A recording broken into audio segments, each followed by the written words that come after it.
Chers thầy, chers amis, nous sommes le 7 juin, 7 avril, pardon, 2019 et nous sommes dans la retraite de méditation et Qigong et jeûne pendant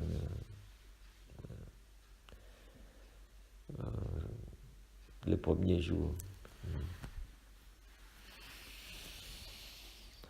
Et là, j'aimerais vous présenter les éléments de la pratique, les éléments yin-yang dans notre pratique. Vous savez que la pratique bouddhiste épouse ou adopte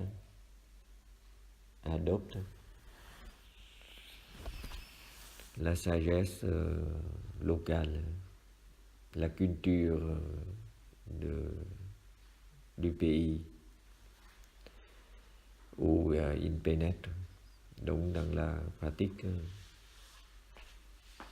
tibétaine, il y a l'élément de la religion Bon qui existait avant l'arrivée du bouddhisme avec le 9-10e siècle.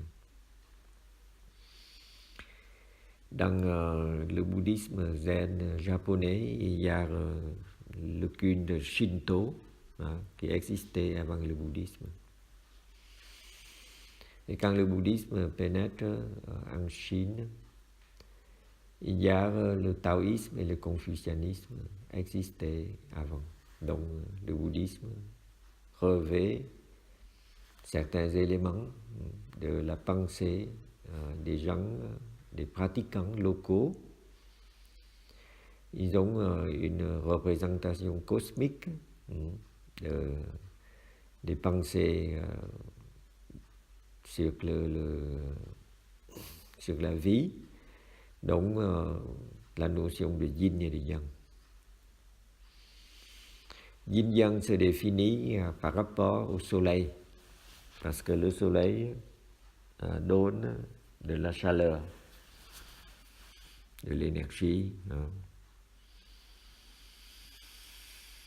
La partie qui est dans l'ombre a moins de soleil, a moins de chaleur. Donc la partie qui est exposée au soleil se dit yang. Et la partie qui est à l'ombre se dit yin. L'homme est représenté comme un animal à quatre pattes. La partie au-dessus, qui est la partie dorsale, est exposée au soleil, donc c'est la partie yang. Et la partie ventrale, qui est la partie opposée, peu exposée, c'est la partie yin. Bref, avec la chaleur, l'air est chauffé et plus léger, devient plus léger, il dilate. Il y a un mouvement ascendant. Donc tout ce qui est ascendant, mouvement ascendant, se dit yang. Et quand l'air se refroidit, il s'alourdit, il se contracte et il va vers le bas. Donc vers le bas, c'est l'élément yin. Donc dans notre pratique, lorsque nous bougeons, lorsque nous nous levons, nous avons l'élément yang, mouvement. Et lorsque nous nous allongeons, nous sommes dans l'immobilité, dans le repos, il y a l'élément yin. Et la pensée orientale pense que la santé, c'est l'équilibre entre les deux éléments opposés. Donc dans le mouvement, si vous persistez dans le mouvement, vous forcez, à un moment vous êtes épuisé, donc vous sentez le malaise. Par contre, si vous observez, voyez, de temps en temps, une pause à l'élément yin pour récupération, pour se récupérer. Vous pouvez, voyez, avoir un équilibre plus facile, donc un bien-être. Donc ce matin, nous avons fait 2 heures d'exercice. Si nous l'avons fait, voyez, là, sans pause, toutes les 12 minutes, nous serons épuisés à l'arrivée. Or, nous avons pu le faire avec des pauses. L'élément yang de mouvement a été équilibré avec l'élément yin. L'inspiration est alternée avec l'expiration. Donc l'inspiration peut être considérée comme yang et l'expiration peut être considérée comme yin. Le vide et le plein. De même, le matin, nous avons fait le plein d'eau et juste après l'exercice, nous observons un temps de diète,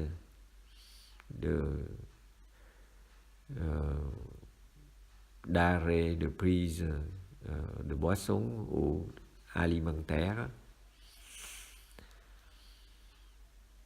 Et l'élément yang est renforcé lorsque nous,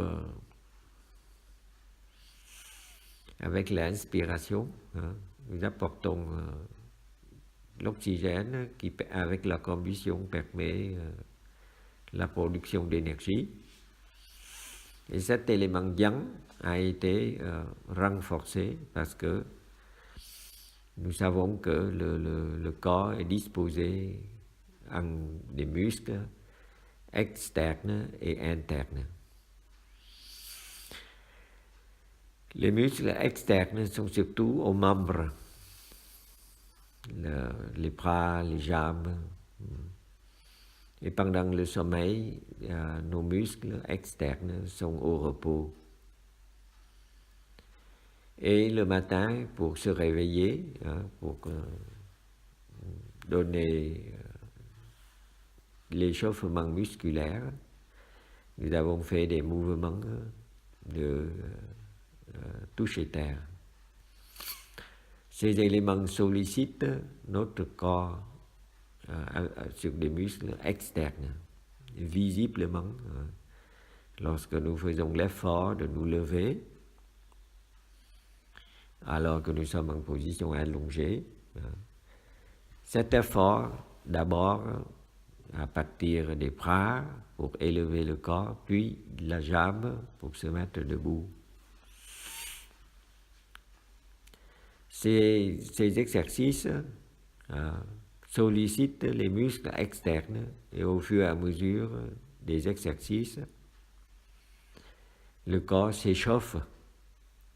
Le corps s'échauffe parce que quand les muscles travaillent, il faut qu'ils trouvent de l'énergie et ils brûlent du sucre pour transformer l'énergie du sucre, l'énergie chimique, en énergie mécanique, en mouvement. Mouvement musculaire qui vous permet de vous élever, de se mettre debout, puis de plier les genoux pour s'allonger. Donc tous ces muscles qui travaillent s'échauffent et en échauffant, vous voyez, le réserve sanguin se chauffe aussi. Et le sang qui est à l'extérieur normalement, qui est refroidi par la température ambiante, par la non-activité de la nuit, peu à peu s'échauffe. Et cette masse de sang qui est réchauffée va pouvoir rentrer à l'intérieur, rejoindre le cœur. Parce que le cœur est obligé de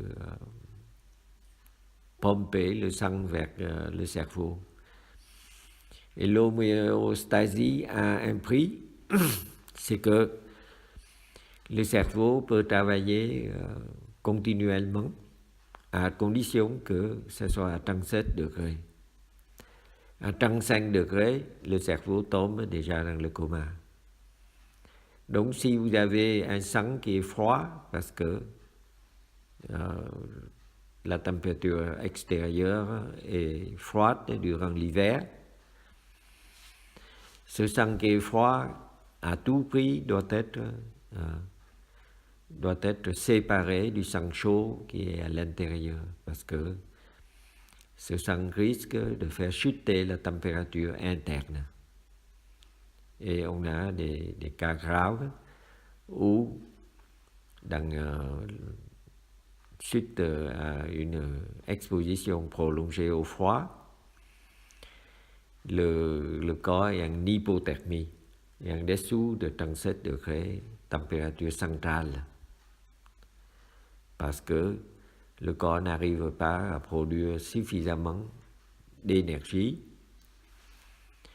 pour garder la température à 37 degrés. On parle d'hypothermie et c'est assez grave. Des cas de personnes qui sont bloquées dans la neige, dans la montagne, et qui ont des parties extérieures gelées et puis tombent dans le coma, etc. Donc on entend un son de cloche.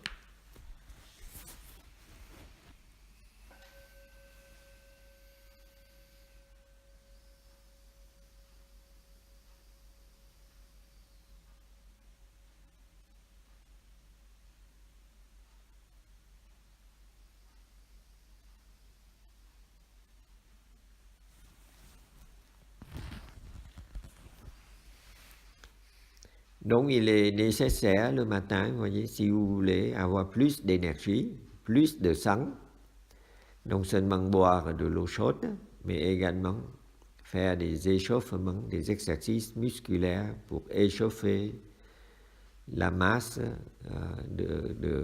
musculaire qui est externe. Parce que cette masse a des réserves sanguines, vous voyez, qui n'est pas disponible pour le cœur, pour le corps, parce que cette masse est encore froide. C'est avec des exercices que vous pouvez chauffer cette masse sanguine, et quand elle est chaude, elle peut rentrer, et du coup, elle augmente la masse de sang qui est à l'intérieur. Et il y a une augmentation de yang, une augmentation d'énergie, parce que si vous avez plus de transporteurs d'oxygène, vous allez pouvoir brûler plus et produire plus d'énergie. D'où l'idée de Freud, des sportifs, c'est l'autotransfusion. Ils prélèvent du sang, voyez, le propre sang du sportif, et ils mettent de côté en conservation, et le jour de l'épreuve ou un jour avant, ils réinjectent ce sang, et du coup le volume sanguin est augmenté, et on a plus d'énergie, plus de vitalité. Nous faisons de façon naturelle. Nous avons bu pour augmenter le volume sanguin. Nous avons réchauffé les réserves externes et nous l'avons fait le vide à l'intérieur en expirant, vous voyez, et en forçant sur l'expiration. Et ce vide-là aspire tout le sang, et ce sang vient au secours de notre dépense énergétique, parce qu'en faisant de l'exercice, on perd de l'énergie. Et c'est parce que vous êtes dans la position allongée, en relaxation, que tout ce sang à l'extérieur peut circuler vers l'intérieur facilement. Alors que si vous soulevez un poids, ou si vous courez en jogging, voyez, le corps est en moins bonne position de relaxation parce qu'il y a toujours un effort musculaire. Alors que dans le toucher terre, vous alternez le yang, c'est-à-dire les mouvements, l'effort, avec le yin, la récupération.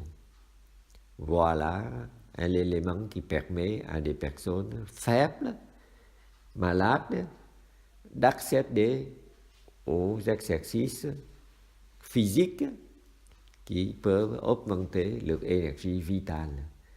Et avec l'augmentation de l'énergie vitale, il y a un effet de réparation, un effet thérapeutique, un effet de guérison. Pourquoi la méditation est un élément essentiel dans la guérison, dans la face à n'importe quelle situation difficile, spécialement en cas de maladie. Et nous sommes, vous voyez là, nous acheminons vers un âge avancé. Nous avons de plus en plus d'usure, de vieillesse et des risques de tomber dans la maladie.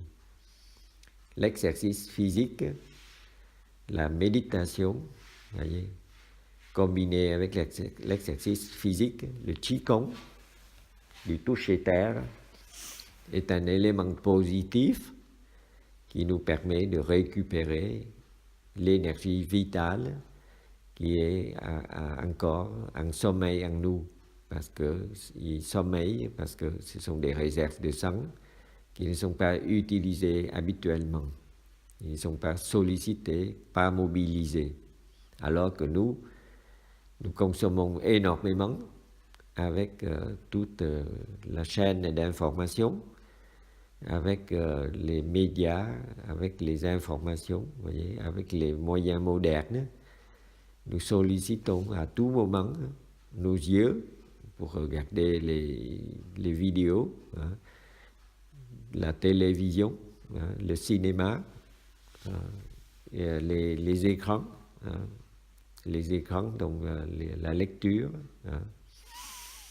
et les autres sens, le son, dans la vidéo, il y a la musique, il y a le son. Et toutes ces consommations, cette consommation-là cérébrale n'est pas toujours compensée. Alors que dans l'exercice toucher terre, à chaque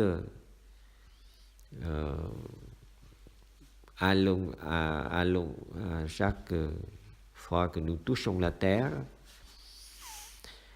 nous étendons de toute notre longueur, notre corps, de tout notre corps sur le sol. Le cerveau est à la même hauteur que le cœur. Et donc là, il reçoit plus facilement du sang. Et comme il est en concentration, comme il est en pleine attention, son attention est bien focalisée et bien réduite uniquement sur la respiration et sur la relaxation, sur le corps. Du coup, la méditation permet de baisser la consommation habituelle de notre cerveau dans les pensées, dans la vision, dans l'ouïe, lorsque nous regardons un film ou lorsque nous bavardons. Voyez. Là, nous sommes à l'intérieur de nous, nous tournons notre attention, notre regard vers l'intérieur et ainsi nous baissons le niveau de consommation du cerveau et en apportant plus, en utilisant moins, voyez, le cerveau obtient une énergie positive. Il y a cette énergie positive parce que le cœur est capable de distribuer plus de sang suite à des dispositions favorables, la position allongée, hein, l'expiration prolongée, hein, les exercices d'échauffement, la relaxation, beaucoup d'éléments favorables, donc la prise de boisson avant l'exercice, l'état de jeûne qui évite, vous voyez, au corps d'emmagasiner ou d'immobiliser une masse de sang, voyez. Donc, au contraire de toutes vos habitudes, le matin, de lire le journal, d'écouter la radio, regarder la télévision, voyez, toute consommation, et manger un croissant, voyez. Ici, voyez, vous ne dépensez pas d'énergie, mais vous emmagasinez, vous produisez plus d'énergie, et vous l'avez fait ceci au bénéfice du cerveau, au bénéfice du corps. Là, on va entendre un son de cloche pour revenir à nous-mêmes et pour voir qu'est-ce que le corps fait avec cet excès, cet apport positif d'énergie vitale.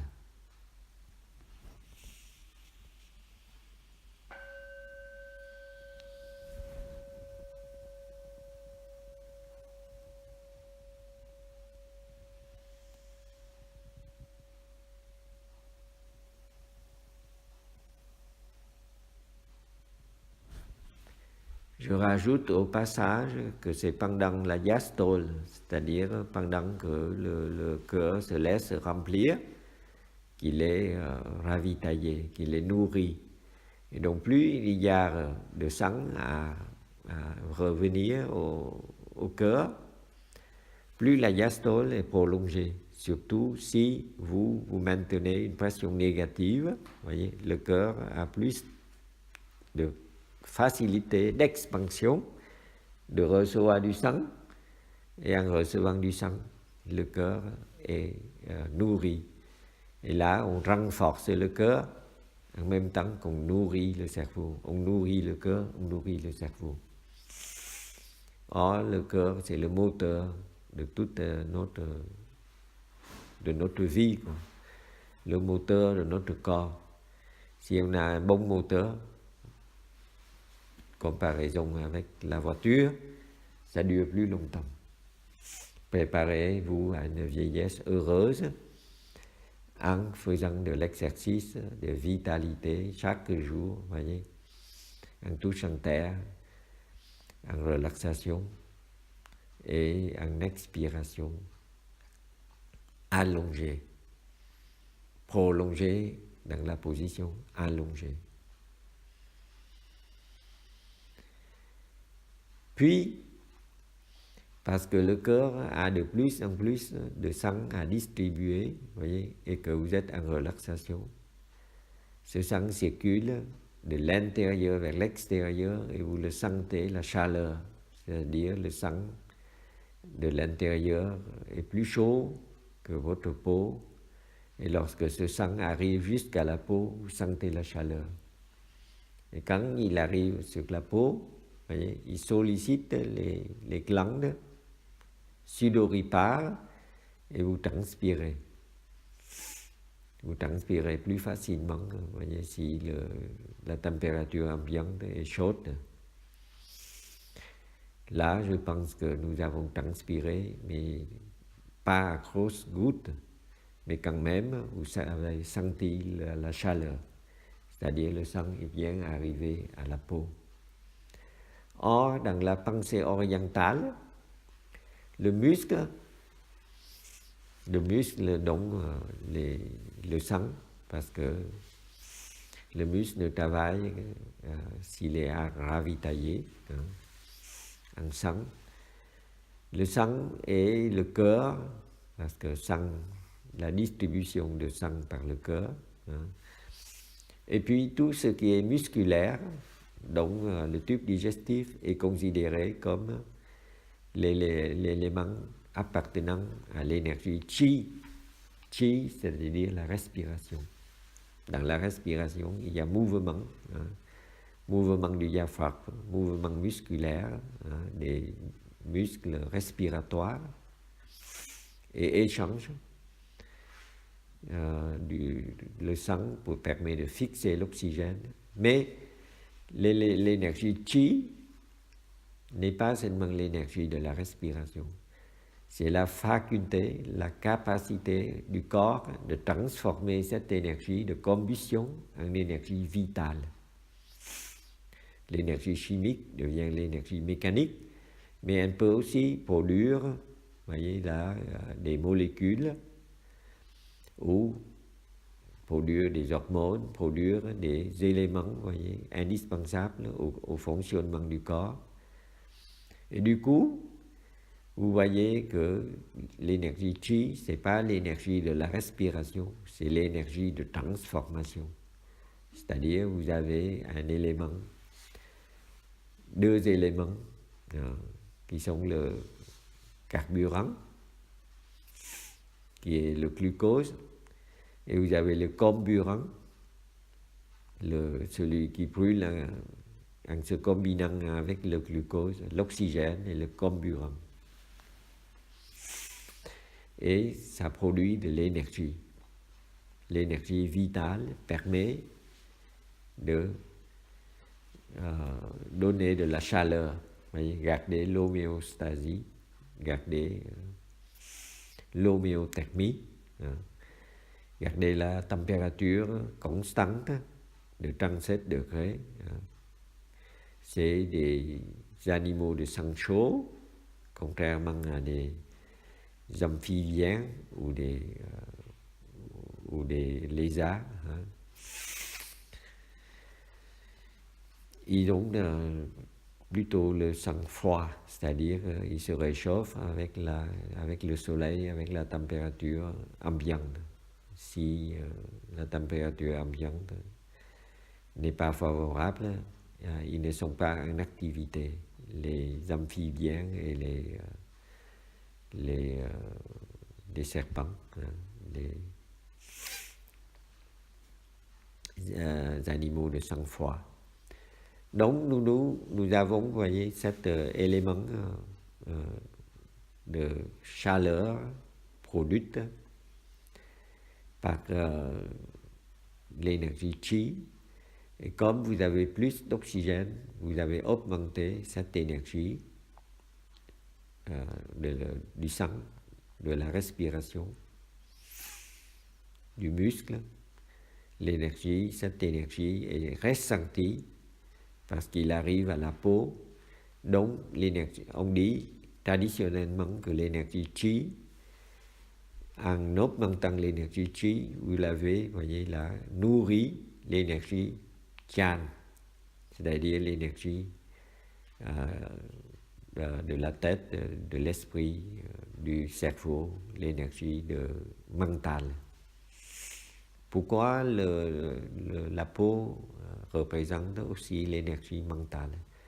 Parce que le système nerveux, principalement central, a des ramifications qui sont des nerfs, et ces nerfs sont distribués, vous voyez, non seulement à l'intérieur, mais aussi surtout au contact avec l'extérieur pour vous renseigner sur votre environnement.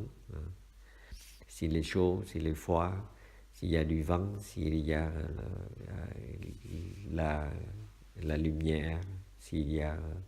Tout ceci, c'est nos organes de sens qui nous renseignent. Et les organes de sens font partie du cerveau, font partie de l'énergie chan, l'énergie mentale, l'énergie de l'esprit. En fait, nous devons l'appeler l'énergie de l'information, c'est-à-dire que ça vous renseigne sur votre environnement intérieur et extérieur. Et donc, l'énergie chi a nourri l'énergie chan. Et en même temps que le sang, vous voyez, qui est à l'intérieur, hein, remonte à la surface, va jusqu'à la peau.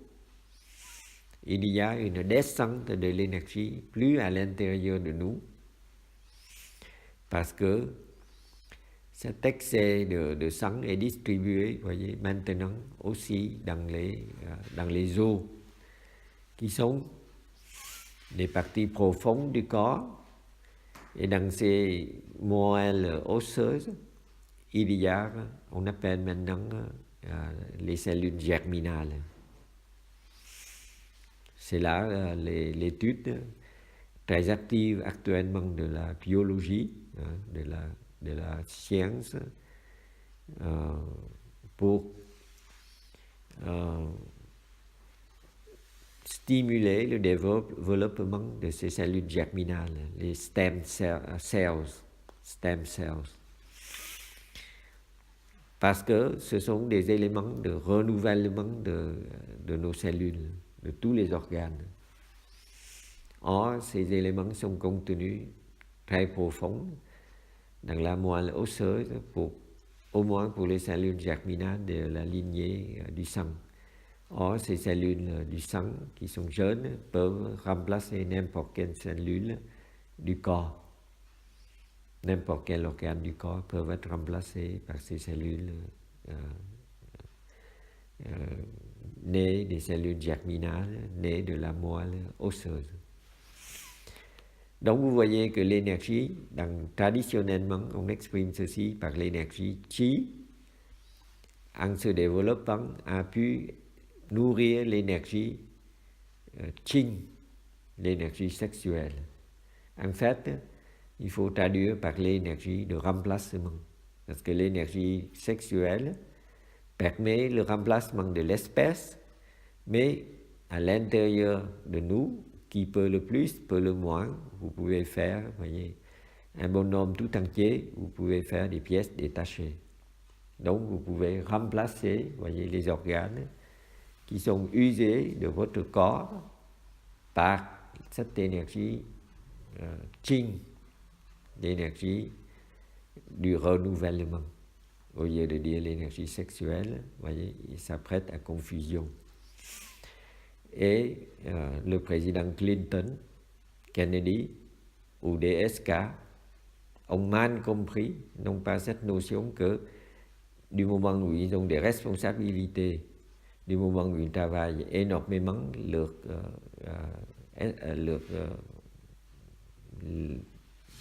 cerveau, leur mental, les neurones sont aussi à remplacer. Et pour remplacer les neurones, le corps a besoin de stimuler cette énergie de remplacement, de renouvellement, et sécréter des cellules, sécréter des hormones sexuelles. Les hormones sexuelles, dans le cas des dirigeants, des responsables, vous voyez, de nos dirigeants, servent pour remplacer leurs neurones qui sont très usés, parce que trop utilisés, pas pour la bagatelle. Ils ont mal compris et ils ont pris, voyez, le chemin de travers, parce qu'ils n'ont pas compris le besoin de leur corps, le besoin, voyez, à un certain âge. Ce n'est pas le retour d'âge, c'est uniquement le remplacement de vos cellules qui ont servi 60 ans déjà par une nouvelle génération de cellules. Et ces cellules-là sont indispensables si vous voulez le bon fonctionnement du corps jusqu'à un âge avancé. Donc, je vous conseille, voyez, d'être un spectateur de cette énergie sexuelle, voyez, parce que si vous l'abusez, voyez, c'est tout le corps qui est en déséquilibre. L'énergie Qing, ou l'énergie de renouvellement, et pour tout le corps, n'est pas seulement pour l'organe sexuel, n'est pas seulement pour le sexe. Donc on entend un son de cloche.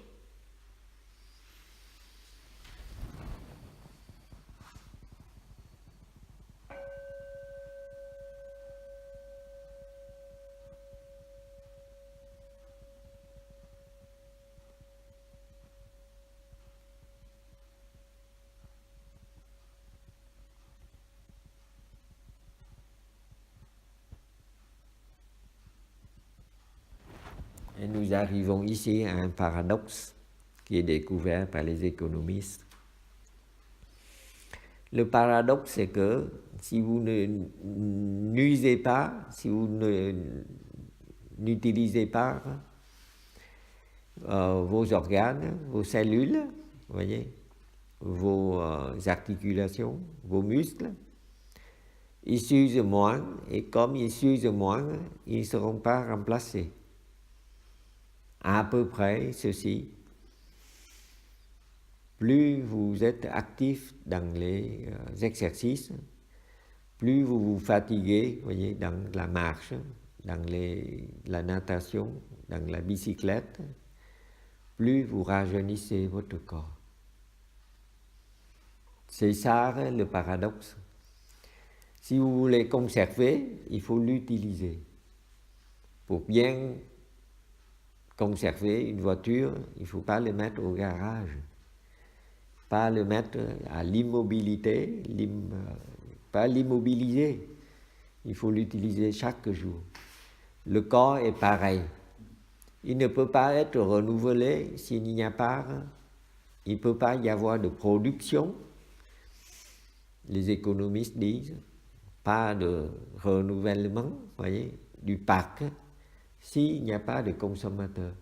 Si vous ne consommez pas, les usines s'arrêtent de produire. Si dans le corps, voyez, vous empêchez le corps de fonctionner sous prétexte que vous êtes âgé maintenant, que vous ne pouvez pas faire ceci, pas faire cela, c'est parce que vos cellules, voyez, sont jeunes, ils ont besoin d'apprentissage. Ils ont besoin, voyez là, que vous persuadez qu'ils peuvent aussi bien. Mais en faisant ça de façon progressive, vous avez une jeunesse où tout est permis, toutes les extravagances, toutes les extra-régimes, extra de régime sont permis. Le corps est maintenant, voyez, beaucoup moins jeune. Donc c'est l'exercice progressif. Vous voyez bien que le toucher terre, sans être très fatigant, voyez, parce que quand vous le faites, il n'y a rien qui prouve que c'est fatigant. Juste se mettre debout, s'allonger, voyez. Mais en le faisant de façon progressive, vous arrivez à faire 2 heures et au bout de 2 heures, je suis certain que vous êtes fatigué. Or, notre patriarche, celui qui a initié la pratique du toucher terre, est le moine Shuyun. Il est né en 1840 et en 1900, il a déjà 60 ans. Mais il est mort seulement en 1960, c'est-à-dire il est mort à l'âge de 120 ans.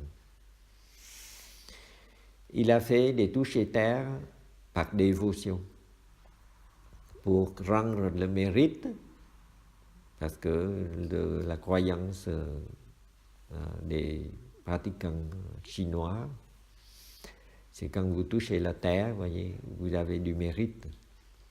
Et comme lui, il a un sentiment de culpabilité, sa mère, en lui donnant naissance, a été morte en couche. Et donc, à la naissance, il a ôté la vie de sa maman. Et donc, il a fait toutes les pratiques durant toute sa vie pour donner un bon karma à sa maman, à sa mère. Donc, vous voyez, il a fait des pratiques de toucher terre pendant plusieurs jours, pendant une semaine ou une dizaine de jours, et il le fait de manière continue, de 2-3 heures du matin, parce que les moines en Chine et au Vietnam se lèvent à 3h30. Ils commencent leur journée de pratique à 3h30. C'est chaud là-bas. Donc il vaut mieux se lever tôt parce que dans la matinée, c'est calme, beaucoup plus calme que dans la journée chaude. Et il a touché terre jusqu'à minuit, voyez, et il a touché 7000 fois la terre, 7000 fois, parce que eux, ils vont vite. Nous, ce matin, vous voyez, tous les 15 minutes, si vous comptez bien vos respirations et vous touchez terre, vous avez fait entre 20 et 30 fois. Donc, tous les 15 minutes, vous avez fait environ 25 moyenne. 4 fois, en 1 heure, vous avez touché 100 fois. Ce matin, vous avez touché à environ 200 fois. Par rapport à 7000 fois de notre patriarche, vous avez encore de la marche. Vous pouvez améliorer, voyez, en allongeant le temps ou en le faisant plusieurs fois dans la journée, voyez. Mais j'en suis sûr que tant que vous ne touchez pas plus de 7000 fois, vous ne risquez pas, voyez, de mort subite par excès, voyez, d'exercice. Bien. Nous avons, vous voyez, là, visité des éléments favorables à notre exercice. J'espère, vous voyez, là, que vous pouvez continuer, vous voyez, la pratique dans l'après-midi, dans la soirée. Nous avons encore des touchés terre. Et comme le temps est beau ce matin, ça nous invite, vous voyez, à la sortie. Vers 9h30, 10h, on va aller visiter le Happy Farm. On visite notre estomac. C'est là qu'on a des plantes, des herbes aromatiques pour notre tisane et aussi des légumes pour le genmai du matin. Le genmai, c'est la petite soupe du matin. Et ce matin, je vous invite, voyez, à avoir des fruits seulement pour avoir le régime allégé, le régime de Bouddha. Ce régime, c'est un régime transformé, parce que normalement, le Bouddha ne mange ni le matin ni le soir. Nous avons 2 repas très allégés, le matin et le soir. On entend un son de cloche, comme ça nous exposons la diète que nous observons cette semaine.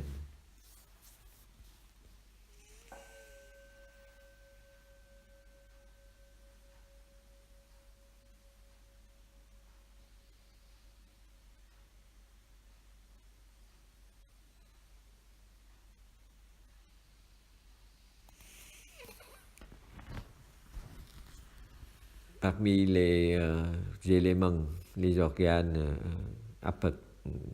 appartenant à l'énergie Qi, le poumon et le cœur est au milieu, voyez, dans la position plus basse, et le tube digestif.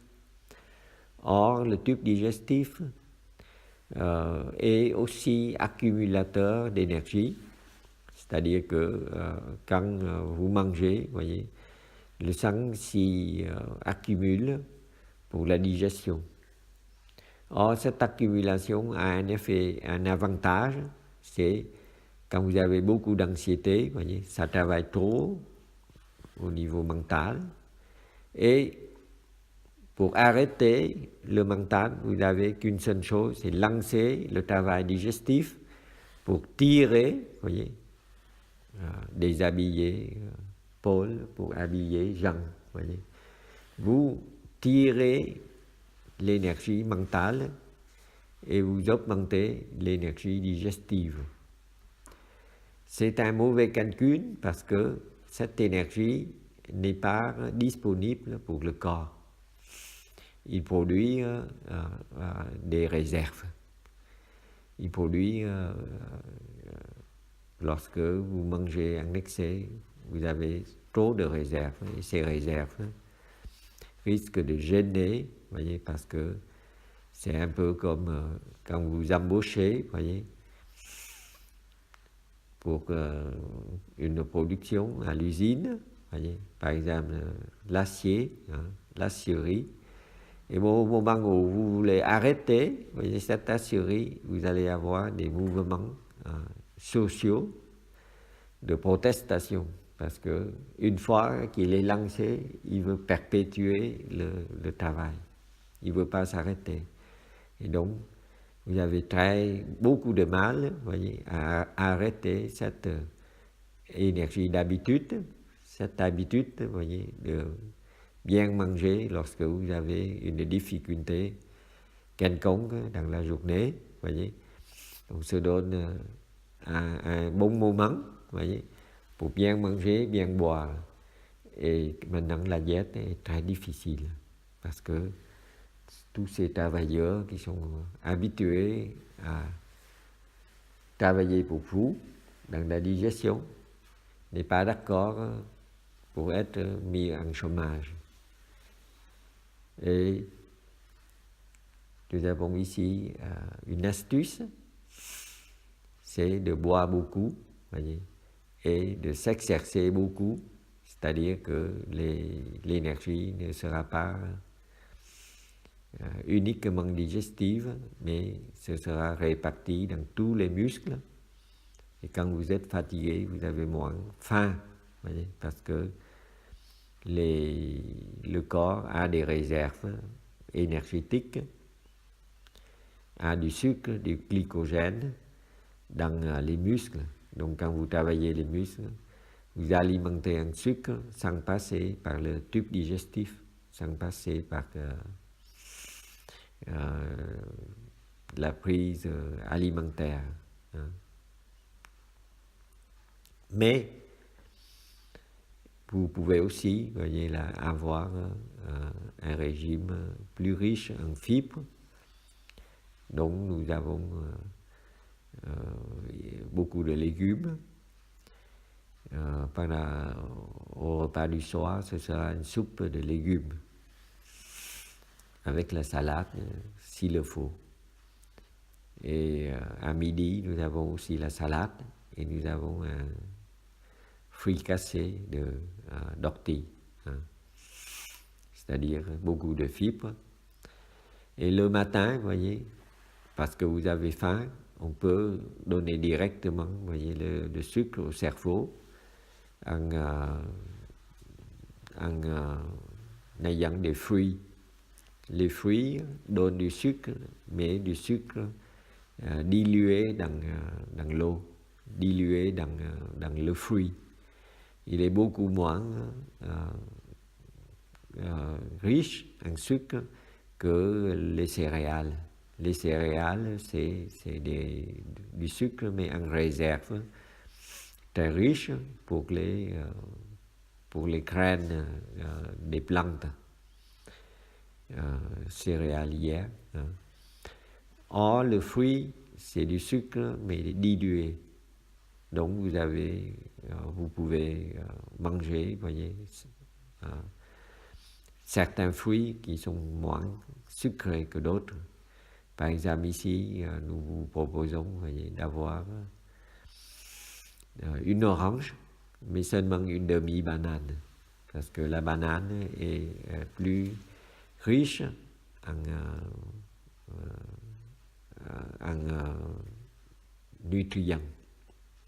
La banane est plus longue à digérer, voyez. Et si vous mangez beaucoup de pommes, qui est neutre, beaucoup de citron, voyez, vous avez moins d'énergie que la banane. Et quand vous avez moins d'énergie, ça veut dire que le corps a moins à digérer. Et quand il a moins à digérer, il peut se reposer pendant cette semaine. La diète est un repos supplémentaire pour nos exercices et nos marches et notre méditation. Voyez. Et cette diète accompagne le corps pour son renouvellement, parce que l'énergie qui n'est pas utilisée dans la digestion sera utilisée pour l'excrétion pour éliminer les poisons et également pour renouveler le corps. Et le renouvellement du corps passe par un deuxième paradoxe. C'est le paradoxe du manque de protéines, des protéines des protéines de moindre bonne qualité en ayant un régime à base de plantes, régime végétarien. Les plantes contiennent des protéines, voyez, comme dans les légumineuses, donc dans le soja, il y a des protéines, du lait de soja. Mais ces protéines sont réputées de moindre bonne qualité parce qu'ils ne contiennent pas toute la gamme des acides aminés essentiels, c'est-à-dire les acides aminés que le corps ne peut pas synthétiser, ne peuvent pas fabriquer, mais qui doivent importer de l'extérieur. Et c'est parce que, vous voyez, ces protéines sont incomplètes que le corps, vous voyez, là, les combine avec les cellules mortes du corps et ils peuvent remplacer un échange standard. C'est-à-dire que si vous avez, vous voyez, un moteur d'une marque de voiture, pour garder le secret de fabrication, ils n'aiment pas vendre à l'extérieur, ils font que des échanges standards. Vous envoyez, voyez, le moteur abîmé et ils vous refont le moteur ou ils envoient un autre moteur en remplacement. Le corps est pareil pour contrôler, voyez, la multiplication des cellules contre la multiplication anarchique des cellules cancéreuses. Ils ne permettent que l'échange standard. Une cellule morte sera, le matériel sera réutilisé pour faire naître une cellule neuve. Et donc le fait, vous voyez, d'avoir des plantes vous protège contre le cancer parce que le corps ne peut pas contrôler par cette façon, vous voyez, la multiplication cellulaire uniquement pour des cellules indispensables à remplacer, vous voyez, et un remplacement limité. Il n'y a pas de multiplication anarchique des cellules cancéreuses.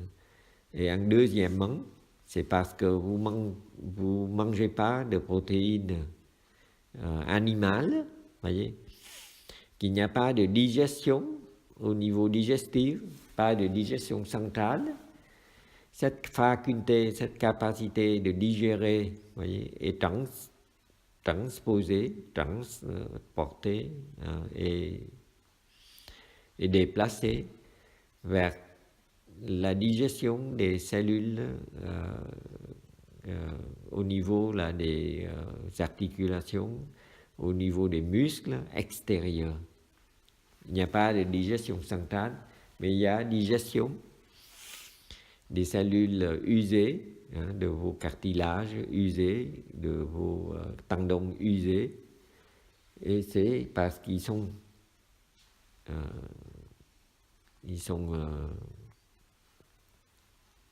digérés, ils sont enlevés, qui peuvent être remplacés par des éléments neufs. Et donc tous ceux qui ont des rhumatismes, il vaut mieux passer au régime végétarien parce que les œufs, le poisson, la viande, les produits laitiers contiennent énormément de cellules animales. Et ces cellules animales, voyez, obligent le corps à avoir une digestion au niveau digestif central.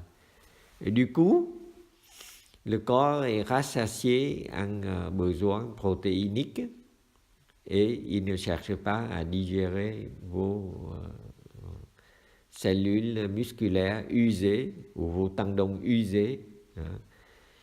Et j'ai un frère, il a été un bon entrepreneur. Hein. C'est un homme d'affaires réussi. Et pendant qu'il avait 2 ou 3 boutiques, hein, chaque jour, il mange un steak, 300 grammes ou 500 grammes, voyez. Et il doit aller au massage parce qu'il a des rhumatismes partout. Et depuis qu'il est devenu moine, il n'a plus de steak, mais il n'a plus besoin de massage. Il a fait des exercices et le corps, voyez, digère les muscles usés au lieu de digérer des muscles morts de viande bovine. Il se digère les muscles morts de ces muscles vieux ou des tendons blessés, usés, hein, et ils sont remplacés. Et parce qu'ils sont remplacés, que vous pouvez faire des mouvements que le rhumatisme vous empêche de faire, que vous pouvez vous enlever vos éléments usés, hein, renouveler vos muscles et vos articulations, parce que vous avez la diète. Il n'y a pas de digestion de viande morte au niveau central, au niveau du ventre, qu'il y a digestion, la même capacité de digestion est déplacée là, à l'endroit où le corps a besoin. Bref, en un mot, le corps qui est affamé de viande, de protéines, est allé chercher, voyez, à nettoyer le corps en mangeant ou en digérant d'abord des cellules mortes, des cellules usées, des cellules malades, mais aussi des cellules cancéreuses. Donc, la diète est essentielle, voyez, pour le renouvellement, pour le rajeunissement du corps, parce que vous n'utilisez pas l'énergie digestive, mais vous profitez de l'excès d'énergie. Cet excès d'énergie-là se signale par la faim. Donc, vous manquez d'apport à l'extérieur. Et cette faim signifie que le corps est à la recherche d'aliments. Et à la recherche d'aliments, ils vont digérer tous les éléments indésirables, des éléments usés, âgés ou malades ou cancéreux. Et c'est un élément plus pour notre pratique du régime de Bouddha. Le Bouddha observe toujours le jeûne, voyez, le matin et le soir. Il ne mange ni le matin ni le soir. Et le repas de midi est toujours précédé d'une procession, d'une marche pour l'aumône, pour mendier dans le village.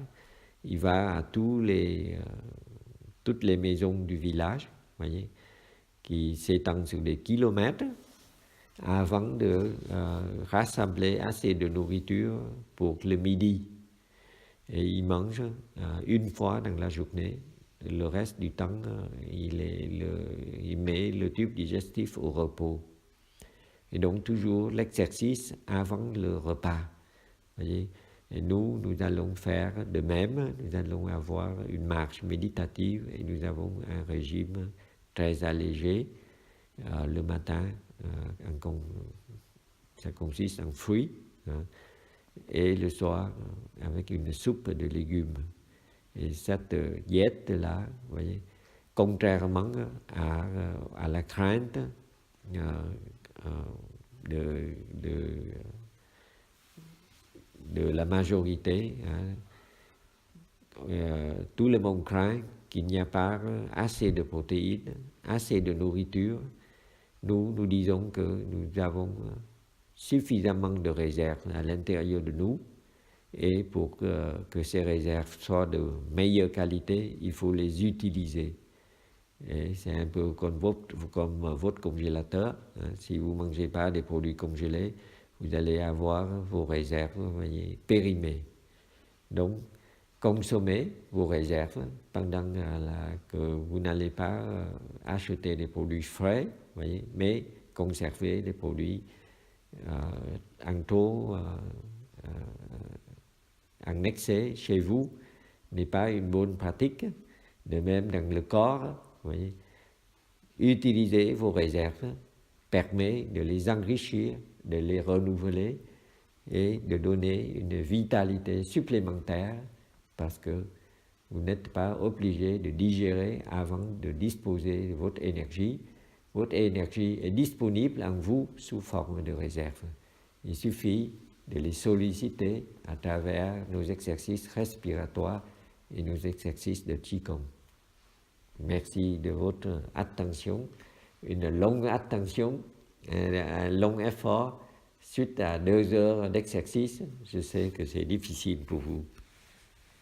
Donc, bonne journée à tous.